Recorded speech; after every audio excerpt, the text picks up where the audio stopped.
미카엘과 그의 사자들 교회 115번째 설교를 시작하겠습니다. 여러분, 이 땅에 존재하는 모든 것은 하나님께서 지으신 것입니다. 그러므로 사실은 존재하는 모든 것 안에는 하나님의 영광의 빛이 조금씩 나타나 있는 것입니다. 그러나 부분적인 것과 온전한 것은 구별하셔야 됩니다. 존재하고 있는 모든 것들의 안에 들어있는 하나님의 영광은 부분적인 것입니다. 여러분, 우리는 하나님께서 우리에게 복 주시기를 기원합니다. 우리는 어제도 기원했고 우리는 오늘도 기원했습니다. 그러나 여러분, 성경에서 말하는 복은 무엇입니까? 성경에서 말하는 복은 하나님께서 피조물들에게 부어주시는 하나님의 생명력입니다. 그 생명력을 우리는 복이라고 합니다. 그리고 그 복을 받은 사람들은 하나님께 순종하게 됩니다. 내가 원하는 방향으로 세상과 환경이 바뀌는 것이 아니라 어떤 환경에서든지 하나님 뜻에 순복하며 만족하는 것이 복입니다. 그리고 기쁜 것입니다. 마태복음 21장에 보면 포도원 농부의 비유가 나옵니다. 마태복음 21장 33절로 41절까지 보겠습니다. 다시 한 비유를 들으라. 한 집주인이 포도원을 만들고 산울로 두르고 거기 집저는 구유를 파고 망대를 짓고 농부들에게 새로 주고 타국에 갔더니 실과 때가 가까움에 그 실과를 받으려고 자기 종들을 농부에게 보내니 농부들이 종들을 잡아 하나는 죽이고 하나는 돌로 쳤거늘 다시 다른 종들을 전보다 많이 보내니 저희에게도 그렇게 하였는지라.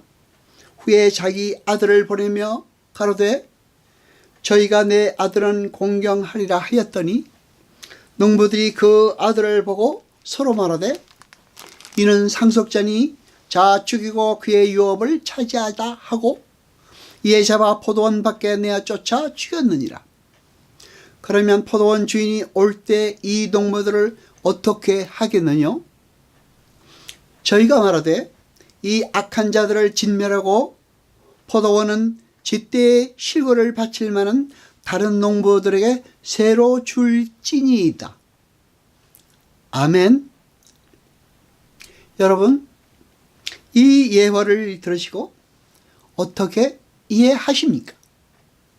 우리 미카엘과 그의 사자들 교회에서는 다음과 같이 말합니다.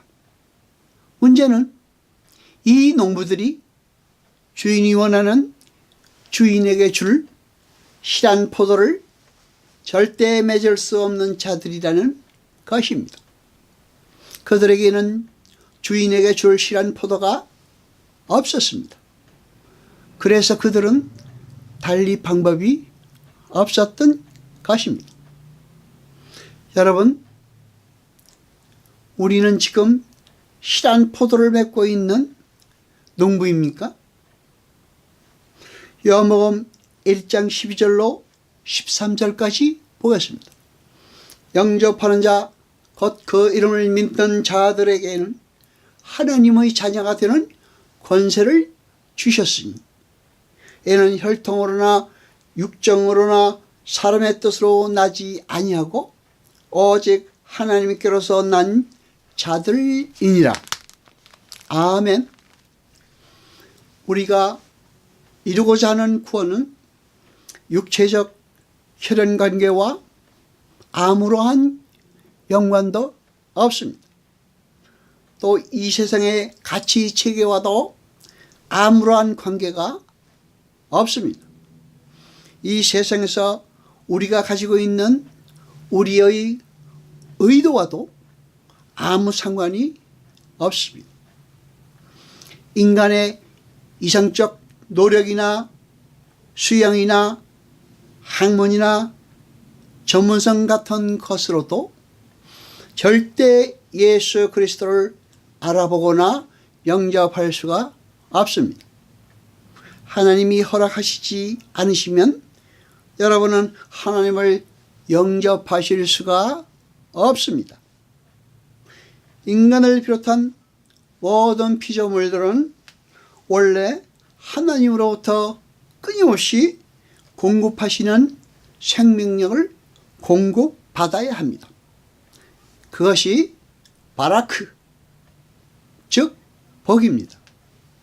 그런데 인간이 타락함으로 말미암아 모든 피조물들이 하나님으로부터 저주를 받아 복을 상실해 버린 것입니다.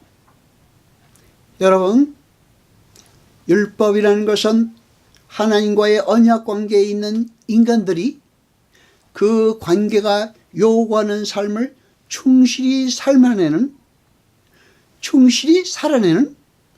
삶의 규범인 것입니다. 그러니까 결국 율법이란 하나님의 성품인 것입니다. 여러분, 하나님과의 관계에서 하나님께서 원하시는 삶을 책임감 있게 살아내는 것은 결국은 어떠한 삶입니까? 창조의 목적으로 돌아가 하나님의 영광을 발휘하면서 살아가는 삶입니다. 이 세상에 존재하는 모든 것 중에서 하나님의 허락 없이 존재할 수 있는 것은 아무것도 없습니다. 우리가 알고 있는 과학과 철학, 물질적 풍요 등 모든 것들이 다 하나님의 허락하심에 하에 우리에게 주어진 것입니다. 디모데전서 4장 4절을 보겠습니다. 하나님이 지으신 모든 것이 선함에 감사함으로 받으면 버릴 것이 없으니 아멘. 여러분, 이스라엘의 회막은 하나님이 거하시는 처소였습니다. 또한 회막은 하나님께서 사람들에게 말씀하시는 곳이었습니다. 그리고 예수님은 바로 하나님의 영광을 담고 계신 빛인 것입니다. 그래서 우리는 예수 그리스도를 말씀이 육신이 되신 은혜와 진리가 충만하신 분이라고 성경이 묘사함을 알고 있습니다. 여러분, 구원은 오직 기독교에만 있습니다. 요한복음 1장 12절로 14절까지 다시 한번 보겠습니다. 영접하는 자, 곧 그 이름을 믿는 자들에게는 하나님의 자녀가 되는 권세를 주셨으니 이는 혈통으로나 육정으로나 사람의 뜻으로 나지 아니하고 오직 하나님께로서 난 자들이라. 말씀이 육신이 되어 우리 가운데 거하심에 우리가 그 영광을 보니 아버지의 독생자의 영광이요 은혜와 진리가 충만하더라. 아멘. 여호와 아버지 하나님 거룩하시니여, 세세토록 영광과 찬송 받으소서. 말씀을 들 때 깨닫게 하시고 우리로 진리를 알게 하소서. 이 모든 것 감사드리며 우리 주 예수 그리스도의 이름으로 기도드리옵나이다. 아멘.